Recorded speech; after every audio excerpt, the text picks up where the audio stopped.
Dr. Tracey Parnell is a board-certified Canadian physician and researcher who serves as assistant clinical professor at the University of British Columbia, Global Director of Communications and Development for the International Institute for Restorative Reproductive Medicine, and as a managing editor of the Journal of Restorative Reproductive Medicine.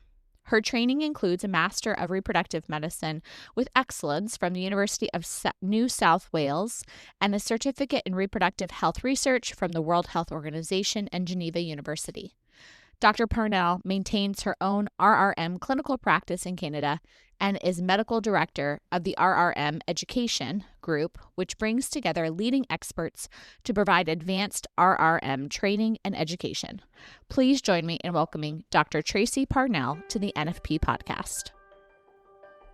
Welcome to the NFP podcast, where we explore the empowering world of natural family planning. I'm Amy Smith. Join me and my co-host Emily Appledorn each week. Together, we're here to dive deep into the science, the stories, and the spirituality behind NFP. Every week, we push back against the free love culture and advocate for a culture of responsible love, where intentionality and respect are at the forefront of family planning. Join us as we discuss everything from the practicalities of charting and fertility awareness to the profound impact NFP can have on relationships and communities. Whether you're new to NFP or a seasoned pro, our podcast is your go-to resource for honest conversations, expert insights, and real-life experiences. So grab a friend, settle in, and get ready to be inspired. This is the NFP podcast. All right, everybody, welcome back to the NFP podcast. Hi, everyone. Today, we are so excited to have back with us a familiar voice that you all recognize from a previous episode. Dr. Tracey Parnell is with us to discuss Polycystic Ovarian Syndrome, which, even if she may humbly disagree, she is considered quite the expert in. So thank you so much for being with us, Dr. Parnell. Well, thank you very much. Yes, I don't know if I would qualify as the expert, but it's certainly something that I've seen for a long time in my patient population. So something that really, is deeply rooted into my heart and soul to deal with patients who have this. Yeah, I always judge someone's expertise based on their colleagues, and it seems like your colleagues definitely would title you that. So we're gonna go with what they have to say. So let's frame the conversation a little bit for people.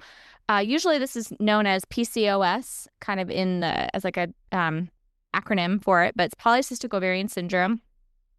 And maybe you could just give us a brief definition. What is that? I say Polycystic Ovarian Syndrome. What am I talking about? Right. So PCOS, or Polycystic Ovarian Syndrome, in North America, we generally don't call it PCOS, although I know some people see the abbreviation and they say PCOS, but that's certainly not medical lingo, is a disorder that impacts 10 to 30% of different female populations. Depends a little bit on how you define the disorder and a little bit on how you do that actual research. But irrespective, it is a disorder that impacts a lot of women. And it is a syndrome. So there are people on the far end who have severe symptoms and people on the other end that have really mild symptoms, and then everything in between. With PCOS, up until the 90s, there actually wasn't diagnostic criteria that were well accepted. And there is still a lot of debate about what those diagnostic criteria are, which is ironic given it's 2025 and we have evidence back in the medical literature and in historical records from hundreds and hundreds and hundreds of years ago and even beyond that, but only in the 1990s were able to somewhat come up with a agreed upon diagnostic criteria. And that would include I've heard insulin resistance, androgen, high androgens, irregular cycles, so cycles that vary and are anovulatory. Is that some of them? Is that all of them? Are there more? Insulin resistance is actually not considered a diagnostic criteria, ironically. So the working group that came up with the criteria specified, and again, there are different versions of this, but the most commonly accepted one is that you have to have some form of irregular cycle. Now, how that's defined is different, and within restorative reproductive medicine, or where women use cycle charting, we are actually proposing new, more clear definitions of cycle irregularity. And you all know and work in this field, I always have patients, oh, I have an absolutely regular cycle. And then when they chart, they're like, oh my gosh, it's not regular anymore. It's regular just because your mind doesn't pay a lot of attention to it. But when you document it, you note that it's got some irregularity. So irregularity, signs of androgen excess. Now, those can be clinical signs, and I'll go through those in a second, or they can be lab findings. Unfortunately, the lab findings can be inconsistent because the lab testing is actually geared, surprise, surprise, to measuring androgens, male hormones, testosterone, androstenedione, and a few others, in men. So their machines are gauged differently. So it makes it actually hard for women to have a good, accurate diagnosis based on just lab testing. Clinically, some signs of androgen excess can be hair where you do not want it. So for the most part, and this has to be clinically evaluated, if you have hair on your chin, your lip, around the nipples, down in your abdomen, or they go outside your bikini line, those are, indicators that perhaps you have more hair than needed. And hirsutism is that medical term. And so those patients need to have a formal assessment. Other criteria that sort of suggest increased androgens, adult acne, and then hair thinning. And again, there are specific medical ways of determining whether your hair is truly thin or whether it's, just been that way all your life. So when those criteria are met for indications of androgenism, and I have patients often that go to their doctor and they say, oh, no, you're okay. Your labs are fine. Remember, labs on their own may not be a good indicator. And the clinical findings alone can indicate androgenism, increased hyperandrogenism. The third criteria are ultrasound findings. And the ultrasound findings, they do vary a little bit depending on the definition, but generally speaking, the ovary is bigger, so has a volume of 10 cc's or 10 milliliters or greater. That varies a little bit by age. And as well, the number of follicles, so the pre-egg little anatomical findings are increased. And there's a lot of reasons for that based on what we understand causes PCOS, and we can talk about that in a minute if you'd like. But basically, a lot of these little follicles get stuck and they don't develop, and then they also don't sort of shrivel up and go into apoptosis, which is where they just sort of disappear if they're not released as an egg. And there are a few other minor findings that we can find, but those are the main criteria. So in order for you to meet the Rotterdam criteria, and that's where this group of experts got together and tried to come up with the criteria that they would say be universally followed, you have to have 2 out of 3 of those criteria. Now, there are other medical societies. Japan has its own, and there's the Androgen Excess Society that has a slightly different version. And so it's not universal, but the Rotterdam criteria are the most common that are utilized. And most women with PCOS are undiagnosed. I think I saw one statistic, it was like 70 or 80% of women with PCOS have not actually been diagnosed. That's really hard to understand when you realize how prevalent it is. Even if it's, even if it was 5% of the population, that's a lot of women in the United States and globally that have this disorder. And it's not just a disorder that you think, oh, well, your cycles are a little crazy, or you have a hair or two. It has long-term health consequences. The patients who have PCOS, again, whether it's mild or more severe, are at risk for developing diabetes, heart disease, cancer of the uterus, lots of these disorders that we think with early intervention, restorative intervention, many of those long-term consequences can be mitigated, lowered. Oh my gosh, there's like 50 different questions I want to ask you. So let's start. I'm trying to start at the beginning. Okay, so thank you for the kind of the rundown. So here's kind of the criteria to get the diagnosis. How does PCOS develop or come about? Is it a genetic condition? Is it something that women have control over? They don't have control over? Yeah, let's maybe start there. But I'm sure you're not surprised to find out the definitive answer is not known.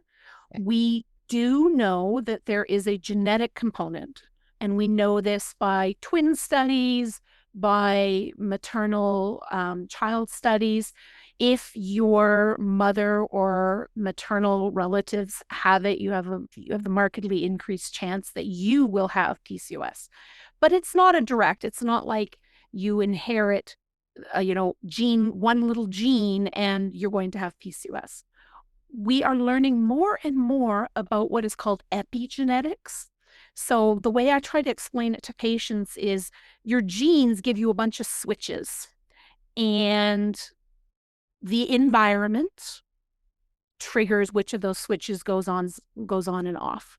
So there may be people who have, that genetic predisposition towards getting PCOS, but for reasons that are not entirely clear, but environmental changes do not trigger, then they don't have the disease, or they have a very mild presentation, or they have some of the symptoms and not some of the other symptoms. For instance, insulin resistance. We know a huge number of patients have insulin resistance. We're not sure if that's one of the core abnormalities that triggers the increased androgens, the poor stimulation from LH-FSH in the brain to the ovaries. And it's a really vicious cycle. I show patients a diagram of all the hormonal patterns or all the hormones that contribute and can go wrong in PCOS. And it's complicated. And we don't know which starts and which one of these switches, these epigenetic switches, turns on. But you can have a family and you have someone who presents with significant weight gain and insulin resistance and hirsutism, and perhaps a relative of theirs has a more mild presentation with some cycle irregularity and mild changes in the hormones when we evaluate it. So that research piece of, we know all the parts that can go wrong, and we know that there are switches that are connected with genetics and through epigenetic changes are turned on, but so much research is needed to actually know and understand that and be able to manage this disorder better, which I think restorative reproductive medicine does quite well. But there certainly is no cure at this stage. When you have PCOS, you have it, you can decrease this and you can normalize things, but you still always have that predisposition and those risk factors.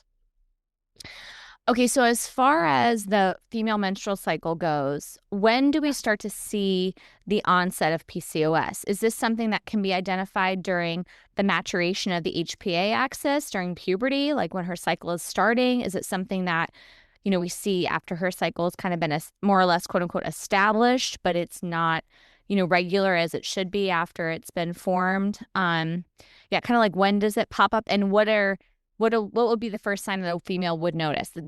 I've heard it's basically like an irregular pattern is like kind of the first one.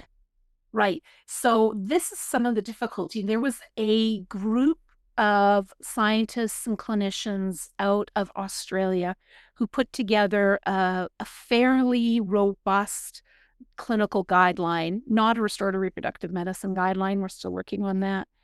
That brought all this information together. And one of the areas they identified is the difficulty in diagnosing this in adolescence.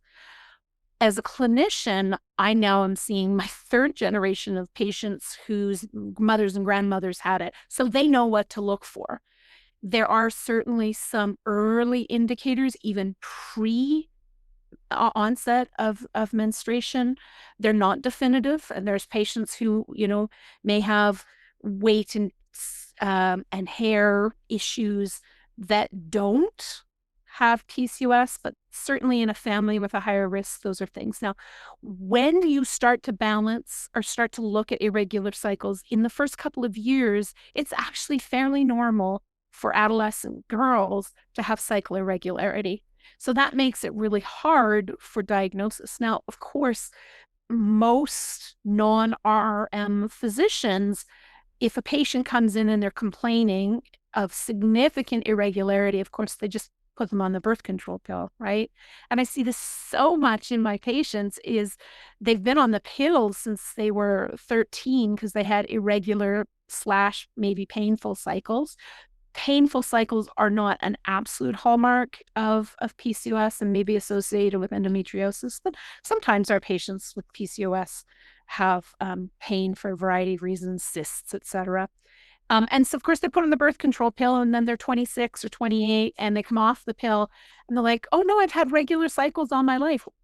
You haven't had cycles all your life, which makes the diagnosis of PCOS much, much delayed. And I think that's particularly problematic for my patient population that I see who are struggling most often with infertility or just want to know and understand what their cycle is doing. So early on, cycle irregularity, hard to do. There is some suggestion that measuring AMH, which we used to use just for fertility assessment, AMH is elevated in PCOS patients. Although it wasn't the recommendation from the clinical guidelines group, it was one of the things they mentioned that more research is needed. But this may actually be a tool that we can use to help those early adolescent women who have cycle irregularity. Is this normal and the HPA axis just stabilizing, or is this actually PCOS? Now, in that context, these girls may also start to experience some change with little extra hair, ovarian cysts, etc. But diagnosis in that group is very difficult. And PCOS often presents fairly early, but it also gets worse over time. So I have patients who, had symptoms, but not a lot. Again, mostly treated with the oral contraceptive pill. But then they notice things start to get worse. All of a sudden, I've gained 50 pounds and my diet hasn't changed. And that's because of some of the changes, the insulin resistance, et cetera. Or, now I'm plucking and having to use electrolysis. And those are certainly indicators that your listeners don't just give up and you go to a physician and they say you're fine.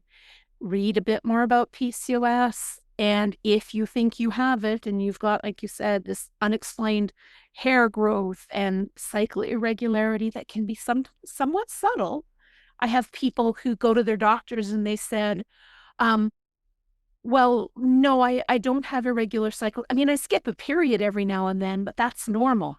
It's not normal. And it's important for the patient to trust their bodies. And especially if they're doing cycle charting, they'll know, I had a 22-day cycle and then I had a 35-day cycle and then I had a 27-day cycle and then I skipped a period. Those are all really subtle indicators, but very powerfully in support of cycle charting because it gives us a tool to identify this much earlier. And why is earlier diagnosis important?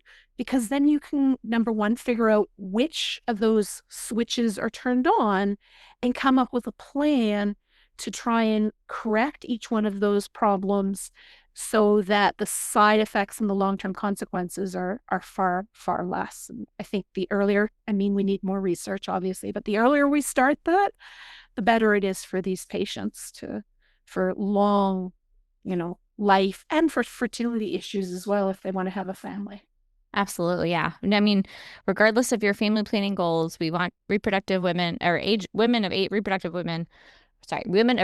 age to be ovulating, because that is a sign of health. Yeah, sign of health. Okay, so I'd love for you to explain a little bit about like what's happening in PCOS. So, it sounds like it's very much an ovary focused syndrome. But to your point, we've said the word syndrome. I'm so glad you highlighted that it is a spectrum, therefore, of how the condition can present and the degree to which it presents for women. But it is an ovary condition. So is it the brain's not talking to the ovary's not producing follicles as it should, and where are the hormones kind of interplaying in all of that? And before you answer that, I just wanted to zoom in a little bit and remind our listeners of something that Emily and I have talked about quite a bit, which is whenever I talk to females, which I'm not teaching explicitly anymore, but I'll have women call me like to just say, hey, here's what's happening. Like, any thoughts? As I always like to say, so when was the first day of your last period? And when was the day of your most recent period? Okay. And then were you tracking to know when you saw peak mucus? Because, correct me if I'm wrong, Dr. Parnell, but one of the keys for tracking is also the sections of the cycle we're looking at. The variability and where that variability takes place really matters. So you could think like, I have a regular cycle, I have a regular cycle, I have a regular cycle. But if you were tracking all those cycles, man, it looks like your post-peak phase, meaning the time after you ovulate before your next period, is varying all over the place. Right. Or you're having a really long ovulatory phase of your cycle that's having a lot of variability in it. So anyway, I say that to say, like, it's more than just the day between one period and the next. We want to know what's happening in between all those days. And that's what gives the medical professionals the information they need to really dig deep to find out what's the root cause here. And it really helps inform us as the patients to know, oh, wait, like, I thought my cycle was regular, but look at these patterns. Like, they are totally different from one to the next. So yeah, any thoughts on what I just said? And then if we can kind of hone in on the ovary aspect of this condition. Right. So remind me the ovary, because I want to just go on your incredible description of the cycle variability. So if a patient comes in and they say, oh, I have regular 30-day cycles, and my non-RRM colleagues, that's what they ask. How much time between each period? And that's pretty much it. And then sometimes, if they're a little bit in depth, they'll ask how long the period was. But that's it. All of the critical important stuff, the ovulation, the build up to ovulation, the post-peak, the post-ovulatory stuff, which is critical to understand what's actually happening, are not usually discussed. And for us as RRM physicians, the pattern, and I loved your term, the pattern, if you go into an emergency department with chest pain, they're going to do a heart tracing, an ECG. And that ECG pattern gives us a lot of information about what's happening to the heart, what's damaged. And then we can actually time blood work to see how much damage has been done to the heart. It is very similar for an RRM assessment and very critical in PCOS patients. Doesn't matter if it's just every 30 days, what is the variability of your luteal phase and follicular phase? And that information with RRM training, you look at it and you go, wow, here is the pattern of what we're seeing that's abnormal. Now, back to the ovary part. So yes, this is an ovary-specific disease. However, some people would say then we'll just take the ovaries out and the problem's solved. It is not, right? The ovaries are sort of a target organ. We actually don't know, in that loop that I was talking about of abnormalities that can happen, we don't know where the start is. But we know one of the end organs that is affected is the ovary. And it is often those follicles kind of get stuck, probably because the androgens are adversely influencing follicular development, as they are adversely influencing the hormones from the brain that tell the ovary, the LH and FSH, that signal to the ovary to do various components of those phases that we all know from cycle charting are critical. And it's a great marker for us to be able to figure that out. But PCOS is a whole body disorder, particularly the insulin resistance. They often have mild thyroid abnormalities. They may have prolactin abnormalities, maybe from the stress of the whole process. So yes, it is disrupting the function of the ovary, but it is a much more complicated than that. Okay, so why don't we touch base a little bit on insulin resistance? Because I feel like that's just such a hot topic, and not just with PCOS, but in general. But I think a lot with PCOS. I hear that referred to quite a bit on, just different conversations about the disease and ways to address the disease as far as treatment goes. So before we jump into more treatment options that are specific to restorative reproductive medicine, as opposed to maybe a traditional approach, let's talk about insulin resistance. How is that related to PCOS? Right. So how it's related to PCOS, we're not entirely sure. It may actually be the core abnormality. If you have increased insulin, it does disrupt the function of, how androgens are produced. It disrupts a lot of those clinical pathways. So it does seem to be a critical player. And we know that if we address insulin resistance, many of those other things will improve, or they'll be more readily treatable with therapies. So insulin resistance, it is not diabetes, and it is not a blood sugar problem. It is an insulin problem. And often people will go even to their doctors, and the doctor measures and says, your sugar's fine, your hemoglobin A1C is fine. Insulin resistance and diabetes, again, are a spectrum. So early insulin resistance has to be measured carefully, and I'll talk about that in a second. But you have to be fairly far into insulin dysregulation before you will actually see abnormalities in sugar. The example that I use is, imagine that insulin insulin is the hormone that acts like a key to open up the door to the cell to allow sugar, glucose, to go in for all sorts of processes, metabolic processes in the cells. If you have insulin that has insulin resistance, and we don't know the definitive answer to this, it is either that there is a problem with the key, it doesn't fit properly, or there's some other signaling problem with the insulin.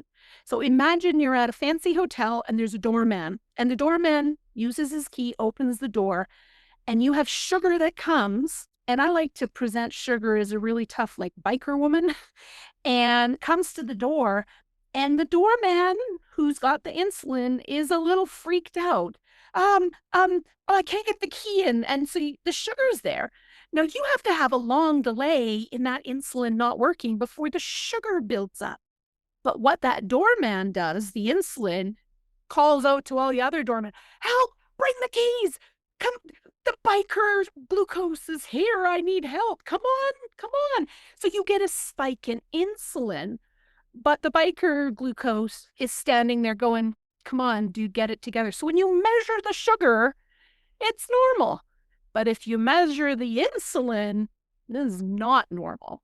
Now, it's not as simple as just a simple blood test, because it's actually the ratio, I guess is the best way to describe it, of how much sugar there is and how much insulin should that normally trigger. So it's a ratio. So it has to be done in a process that is a little difficult, where you have to fast and measure the insulin and the glucose and then put it into a formula.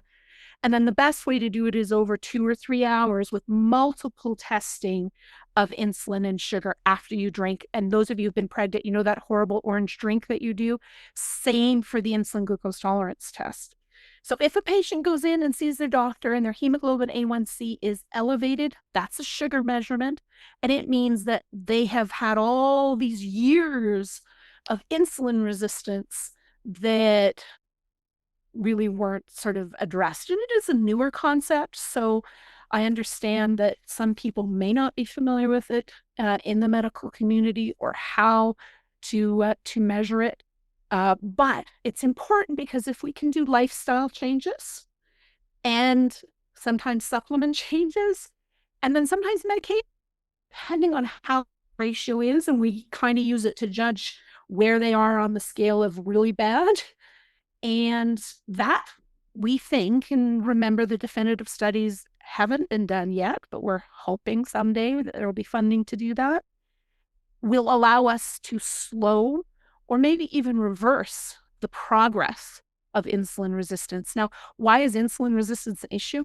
Because it's inflammatory, which is a very significant component of PCOS, and it causes inflammation that triggers, inflammation in the kidneys. So kidney disease, stroke, the blood vessels are not functioning the same. When they get inflamed, then they're more apt to have, blood clot formed because of inflammation over time. So inflammation is not a good thing in the body, and certainly higher than normal insulin levels contributes to that. And early intervention probably goes a long ways to reducing that risk and making the person overall healthier.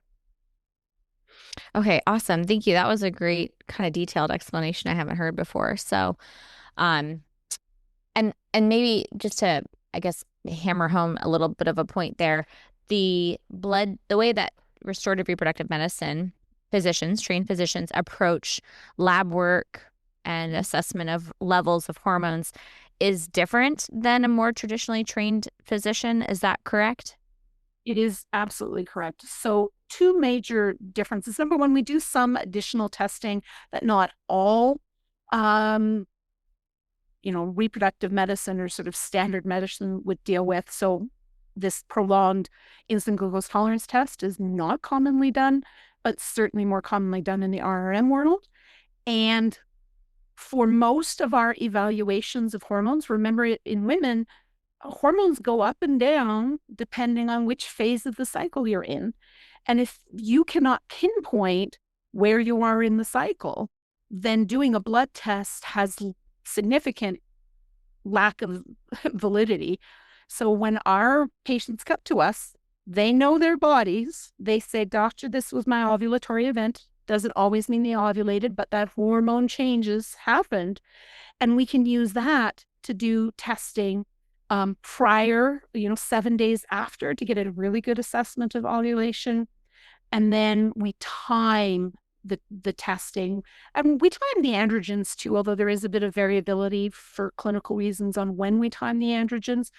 But most of our colleagues really don't spend a lot of time figuring out the exact timing of things. They'll do, a day 21 blood test, which is based on the false premise of a 28-day cycle with ovulation on day 14 and 7 days post-ovulation. And we also have the concept, not just yes or no for ovulation, but did you optimally ovulate? And different variations of that. So again, really powerful tools for us to we know there's an ovulatory problem often with PCOS.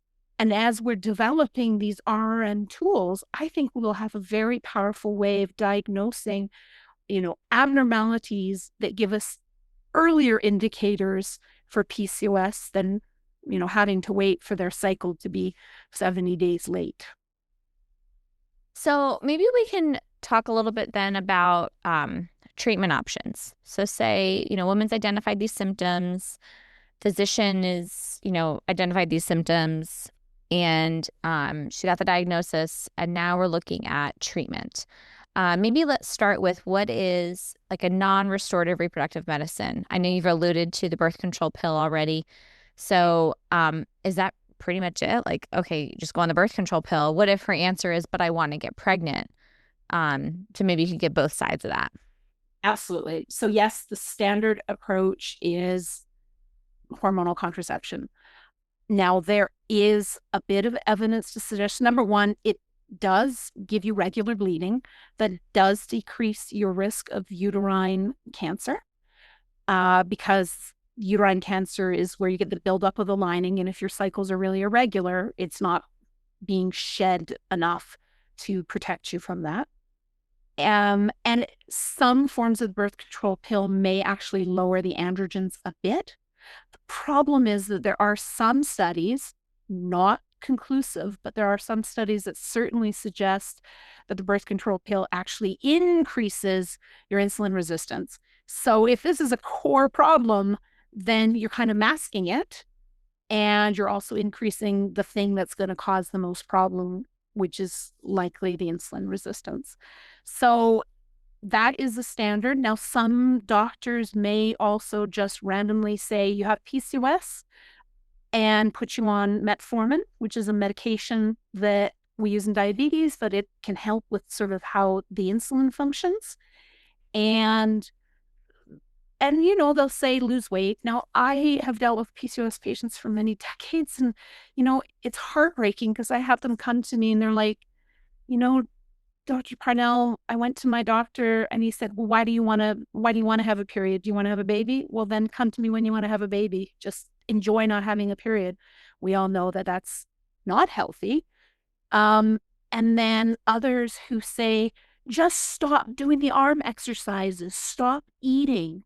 I do want to really clarify the insulin resistance and other metabolic changes that PCOS patients have means that on average, a PCOS patient can eat somewhere along the lines of like 750 calories less than a similar size patient without PCOS, and they will still gain weight. So the weight issue is not just shove it in your mouth. It's very, very complex and very heartbreaking because these patients are often not treated very well because of their weight and the metabolic components associated with that. Now, there was another part to your question, which I think I've forgotten. Do you remember? Oh, I was just asking, what is the standard treatment versus restorative reproductive medicine? What are the scopes of treatment there?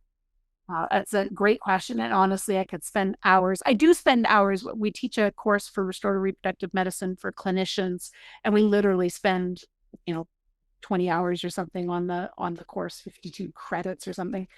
And is that through the IIRRM website? So we have, I have a group of physicians in RRM education, Okay. which operates through the International Institute. So it's a collaboration. But yes, so if they go to the International Institute, that's where they'll find out in details on the course if they want to learn more about it. Okay, great. So the treatment for a patient who comes in and is diagnosed with PCOS really varies. So in our diagnostic approach, we do a really thorough assessment of their clinical history, their family history, and then we do the detailed assessment of hirsutism and their hairline, adult acne, all there's scoring systems for all of that. And then we do the detailed timed lab tests. Now, many of the non-RM physicians don't bother to do that because they're like, we have PCOS, it's all the same. Here's your pill and metformin, lose weight. And we say PCOS is a syndrome.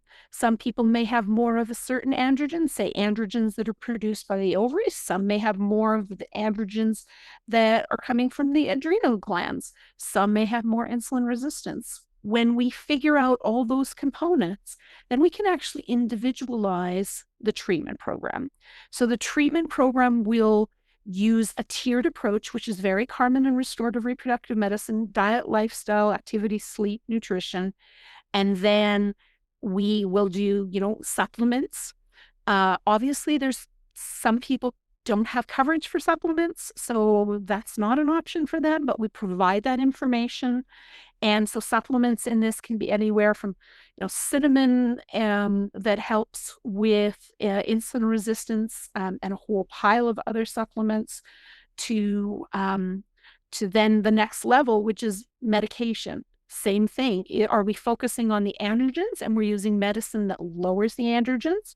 Are we focusing on metformin for the insulin?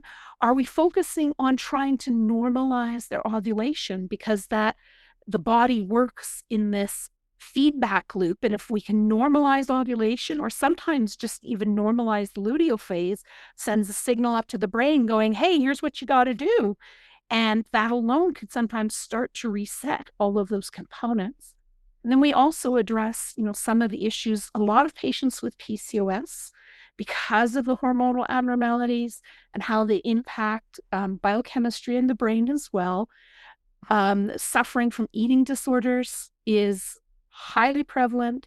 Mood disorders is highly prevalent. I've had patients who've come to me out of desperation because they've been diagnosed with cyclic bipolar disorder.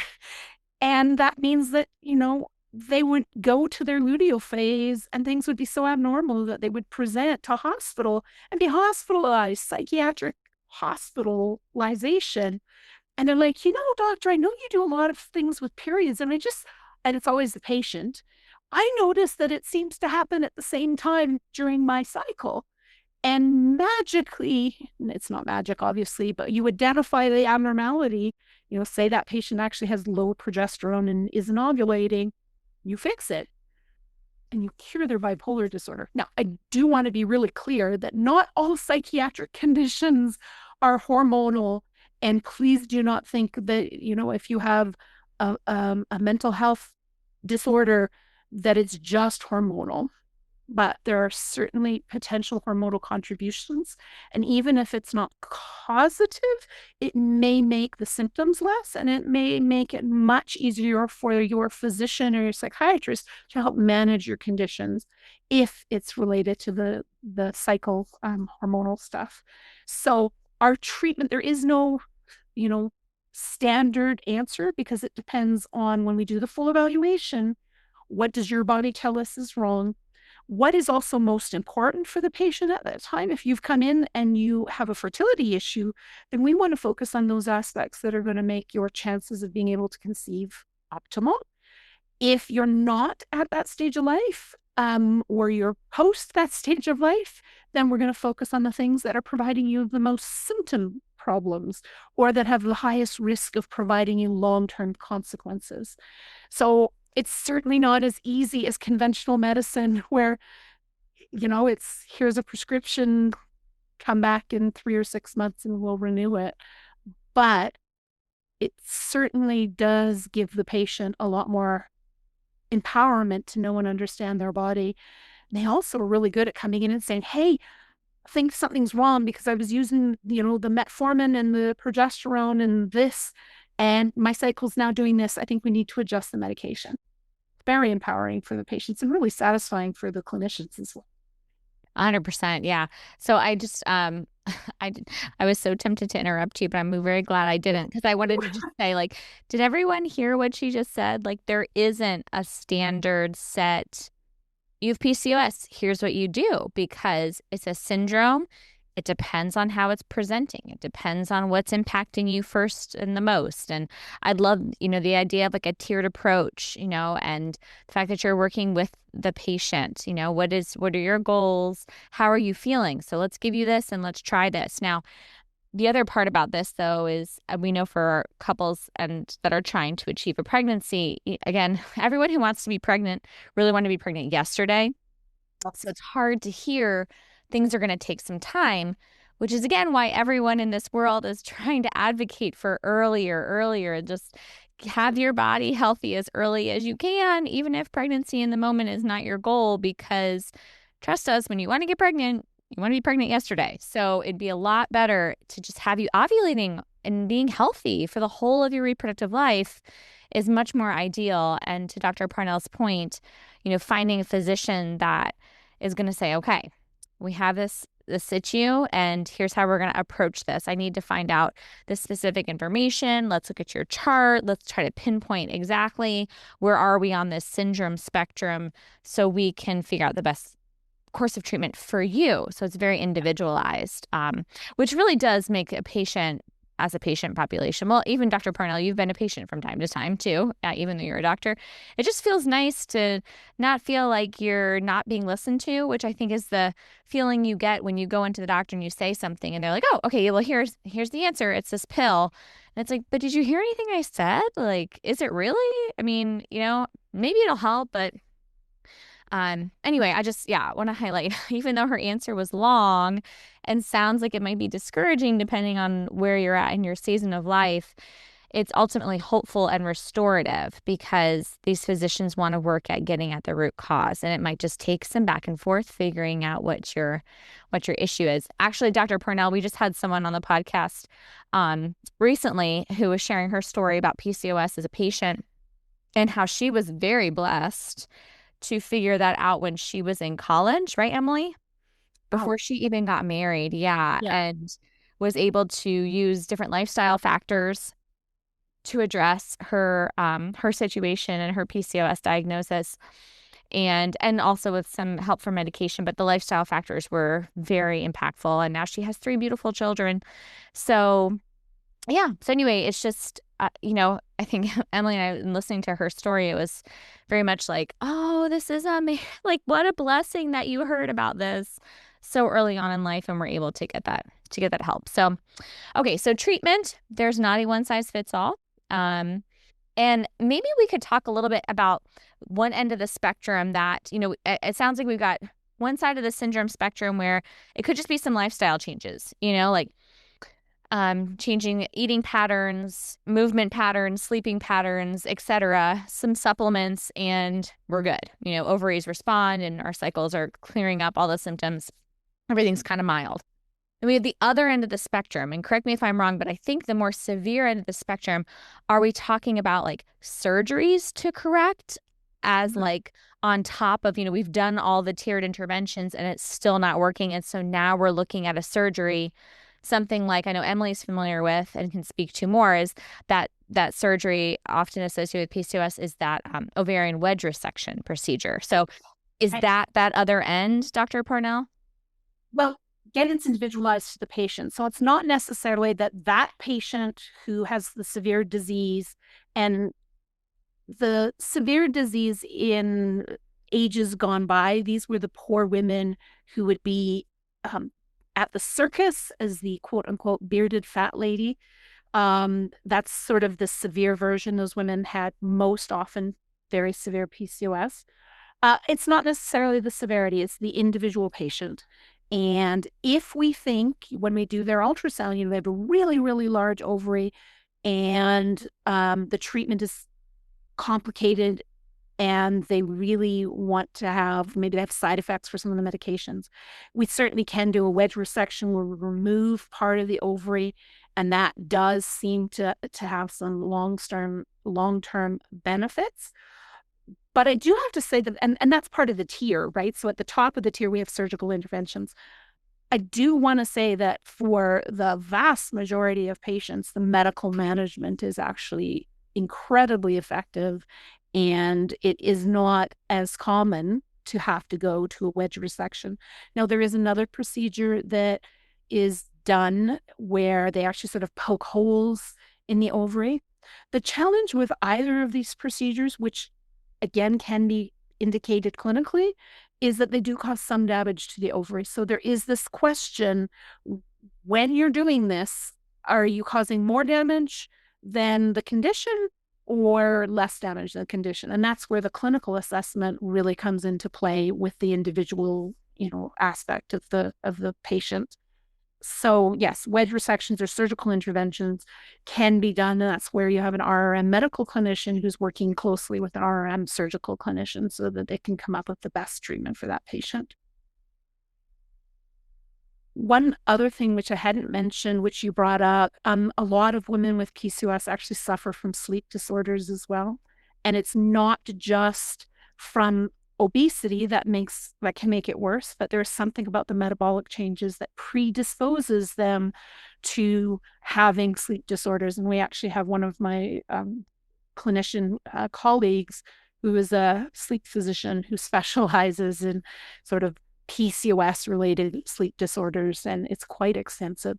So, I was just that was on my list, Dr. Parnell, because I hear women in particular with PCOS, I hear this commonality that a lot of times they're night owls. They have a hard time winding down.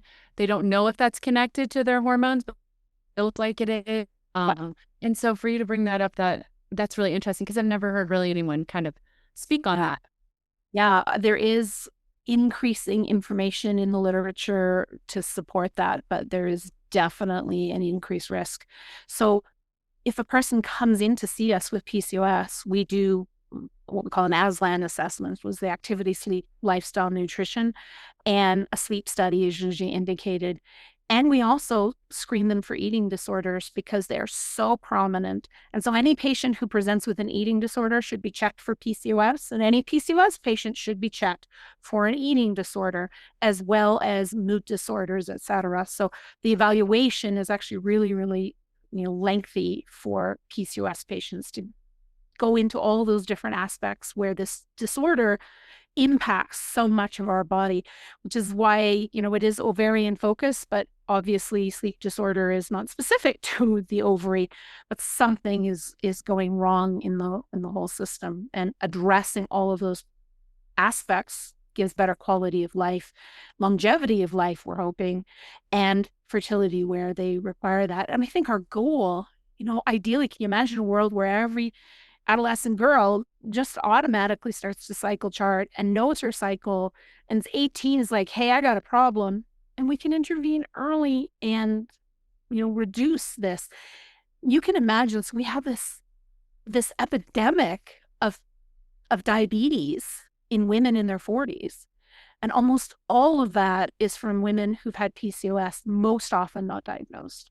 So even from the simple economic aspects, more research and more interventions to reduce this will have a huge long-term benefit on a population basis for reducing, their heart disease and diabetes and all of this other stuff that comes with especially undiagnosed PCOS. Not to mention get to avoid IVF if they're able to conceive with natural conception, right? Right. So earlier you mentioned that the birth control pill, there's not solid research, but there's thought that it could increase the insulin resistance. Right. I'm wondering, how often would you say, if ever, do you ever see women, let's say late 20s, early 30s, that are presenting with PCOS, but they don't have a history of hormonal contraception?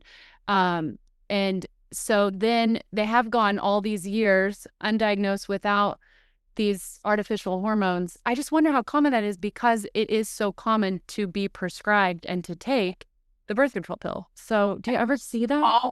Almost never. Yeah. Like really, this is the treatment, in a career spanning a long time, maybe a handful of people. And to be honest, those are probably patients in whom those epigenetic switches probably didn't switch on till later. Maybe they lived, wonderful rural life and then moved to the city, and diet, lifestyle, and exposure to, estrogen disrupting chemicals, which is endemic in our environments, unfortunately, or microplastics, is maybe switching on things. And so they present and say, I was great, but now I'm not. So I've seen those. That would make a lot of sense. Yeah, but I don't think I've seen very many patients who've had symptoms and haven't, been put on the birth control, or at least strongly encouraged to go on the birth control. Right. I think it would be unusual to experience these symptoms that you've discussed and not seek medical intervention as a teenager, and then not go along with the recommended treatment at that time, which is the birth control pill. And so, and when you don't, if there's not a lot of information that family knows or what questions to ask, they don't feel like they have any other options. So I just really appreciate you going into all these details, because it really allows for women to understand that this is so personalized, like Amy said. And like you were talking about, there's just a myriad of things that can be involved in this. And so I feel like so many women may be having symptoms like the sleep disorders that they don't even know that's connected to an underlying issue. And this can just help give them words to what they're feeling. And like, yes, I do have that. I didn't know that this all goes together, you know? And I just think that's so comforting, because sometimes it's very easy to feel like, I'll speak for myself, it's very easy to feel like you're crazy when you have these little things that you think are normal for you, but then they all add up to, there is an underlying thing going on there. I didn't know if there was anything extra to speak about the endocrine disruptors. I feel like that's very common. Most people are aware of that. Is there anything you would add to that, or the microplastics? I mean, I think most people understand the environment aspects of our life. Yeah, I mean, everything from the clothes we're wearing to the water we're drinking, it's literally impossible to avoid it all. In our clinic, we have had an environmental scientist who actually goes through an environmental assessment with our patients to identify the higher risk aspects and then come up with a plan to lessen their exposure. But it is impossible to avoid them entirely. And hopefully, as a society, we'll work towards correcting those in the future. But in the meantime, lessening exposure is important. But they really are probably those switches for epigenetics that switch things on, even in utero, as well as once they've been, born and are growing up. Wow, thank you for that. That's really interesting to think about. I do want to just comment for a second, one thing you said, because I hear it so often. Oh, I thought I was crazy. I've had patients who come in and then I mean, this is, to me, it's a devastating diagnosis to have to give a patient, because I don't have a cure and it's complicated with long-term consequences, but we'll work with you to manage it. And, they cry and I'm like, I'm so sorry. They're like, you don't understand. These are happy tears.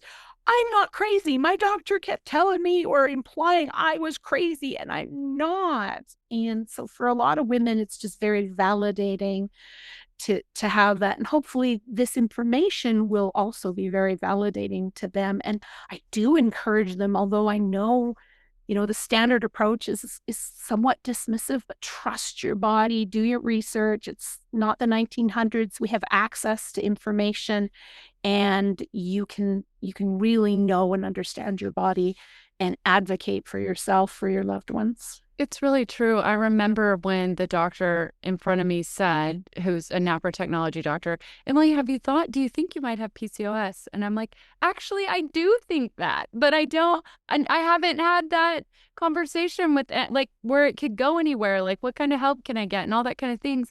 And that was really comforting. Like, yes, I kind of do think this, but I'm not sure. And then, from there we could start the diagnostic process. But it is really helpful to have these doctors like you that can approach this from such a different perspective and just identify what is going on and help the woman through this journey. We're so grateful. Well, we're so honored to have the opportunity, and I'm so overjoyed to live in a time where we have restorative reproductive medicine and can employ these tools to better help, our fellow people and empower women. Yeah, it's amazing. And the fact that we have the ability to reach out and work with doctors that aren't even around us because of the things like internet and virtual telehealth. I mean, that's just amazing. I do want to give a little shout out. So the International Institute for Restorative Reproductive Medicine is the professional body that, defines what restorative reproductive medicine is, and who's clinicians and et cetera, and training. But we also do offer a referral service. So if you happen to be somewhere in a, community that does not have an RRM, you can go to our website, iirrm.org, and there is a section at the top right, find me a clinic, find me a clinician, and they can put in their information, and then we will connect them by email with a physician. It may not be in their local area, but there are a lot of telehealth options or travel options, And so if we can help any of your listeners that way, just do be patient. We have, a small staff, and they're doing their best to help a large volume of people. So, but reach out and we're happy to help connect you with someone. Fantastic. Yeah, we'll link to that in the show notes for anyone who's interested. And I just wanted to touch a little bit on, you mentioned a couple times here about eating disorder and the relationship with eating disorder and PCOS. Maybe you can flesh that out a little bit, and like what type of an eating disorder are we talking about? Because I also, correct me if I'm wrong, I believe that there's also sometimes a misdiagnosis between something called hypothalamic amenorrhea and PCOS. So women who have hypothalamic amenorrhea are being diagnosed as PCOS patients, when really, no, your hypothalamus just isn't talking to your pituitary gland. And in that case, if you kind of ate more and you rested more, like you didn't exercise as much as you rested more, your hypothalamus would then, it wouldn't be as stressed, and your system would work and you could ovulate. So it's actually not PCOS at all. But it sometimes is. I've just heard that from a few different medical professionals and people in the field of hypothalamic amenorrhea, that these women get these diagnoses of PCOS, but really it's HA, which is more associated with some type of an eating disorder. So could you speak to how it could also be, it could actually be PCOS? Right. So this is where the careful diagnosis, as a clinician, those are really very different conditions. And I think any RRM, and honestly, most doctors should be able to clearly delineate them. I think the difficulty comes is if you are not trained in RRM and you just have, you have irregular periods versus no periods, which is more common in hypothalamic amenorrhea, or and most of the times in HA, you're exercising a lot, you're very thin, you don't have enough estrogen or fat to produce the estrogen. They're just very different for clinical presentations, but I think oftentimes clinicians just get stuck, no period, must be PCOS, which is better than they used to do, which is, no period, just go away. But so eating disorder wise, there are a variety of different eating disorders that are associated with PCOS, from binge eating to anorexia to bulimia. All of them are at increased risk with PCOS. Our administrative manager is actually an expert in this area, so she would be able to quote the exact numbers, but we screen for all of those in patients who present with PCOS. For those patients who have HA, they're much more likely to come in with patients who have significant weight loss, with often anorexia nervosa. So they are very clinically different. And so yes, but both associated with some things that are problematic, and a good clinical assessment really should detect that fairly easily. Right. That's what I would think. I feel like they are I don't know. It seems like they're very different.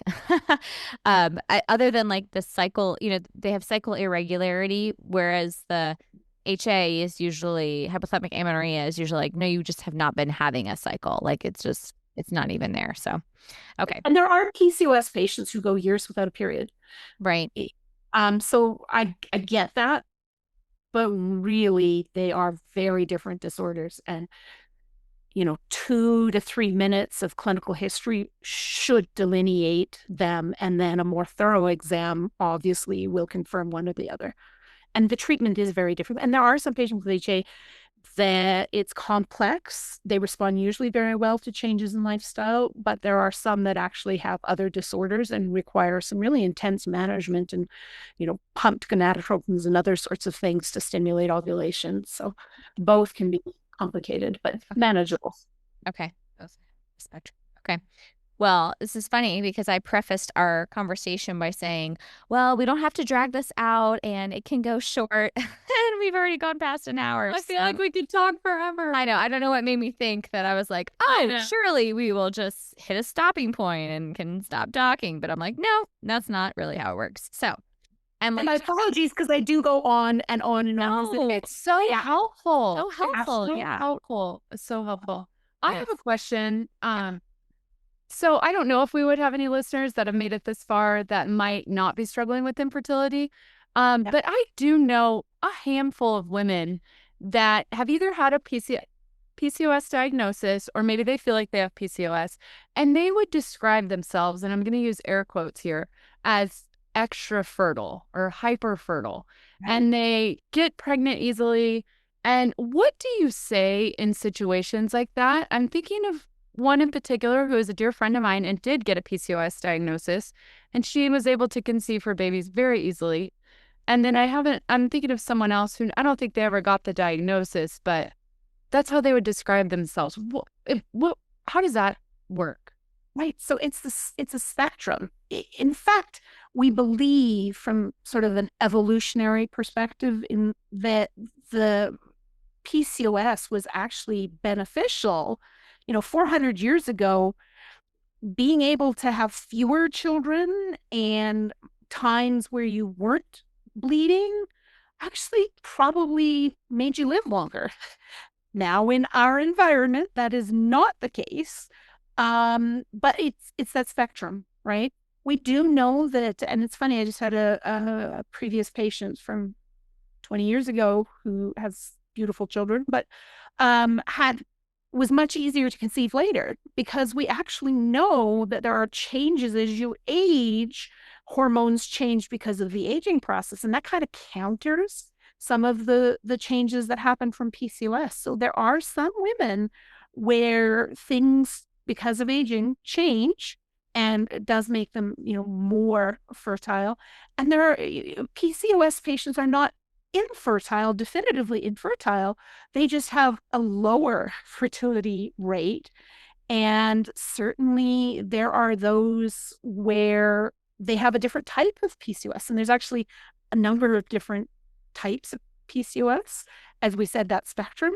And maybe theirs is not adversely affecting the ovary as much as someone else's.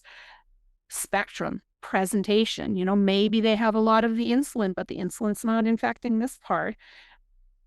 Those patients may not have any issues with fertility. And as well, we certainly see people who are able to conceive much earlier before the disorder progresses that have it easier. So earlier, and then the smaller percentage, but some that actually have it easier as they get older.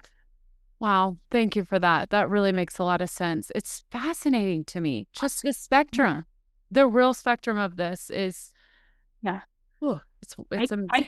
I could do PCOS all day and never see the same thing. And, it's a heartbreaking disorder in some ways because it impacts a lot of life, but it's also incredibly rewarding because in restorative reproductive medicine, we have so much to offer. Patients, number one, know more. They feel better. They wish to conceive, they can. They ovulate, and it's really much, much more rewarding than it was simply writing a prescription for a pill. That's fantastic. Thank you for all of your work, Dr. Parnell, and thank you for all your time. And just to reiterate, everyone, there is a course that she mentioned that's 20 plus hours. So our little hour and 5-minute conversation here, I feel like barely scratched the surface. So if you're interested in learning more, I will link to the IIRRM website in the show notes. Is there anywhere else we should maybe send people, Dr. Parnell, for information or contact? Yeah, there's some really good websites. They're not all restorative in nature, but we've had some good collaborations with PCOS Challenge, which has a very common sense approach to PCOS and does some really great advocacy work. So certainly want to give a shout out to them and the great work that they're doing they're actually doing amazing projects like with the CDC to try and lab standards for women with PCOS, which will be a game changer for being able to diagnose and classify PCOS. So certainly can send them to them as well. Okay, excellent. And to encourage females who haven't started yet to start charting your cycle as early as you can. So that way you can learn what is healthy, what is unhealthy, what is normal for your body, and then you can seek out medical professionals that will try to get at the root cause of different issues. So thank you so much again, Dr. Parnell. You are just a wealth of information. We are so very grateful for you, and best of luck in all of your endeavors. Keep up the good work. We just really could not be more grateful for you. So thanks so much for your time. Thank you. That wraps up another episode of the NFP podcast. Thank you so much for joining us today. We hope you found our discussion enlightening and empowering. Don't forget to subscribe so you never miss an episode. We'd love to hear from you. Please connect with us by sending us an email with your questions and stories to thenfpshow@gmail.com.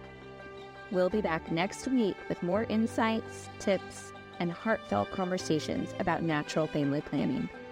Until then, love responsibly.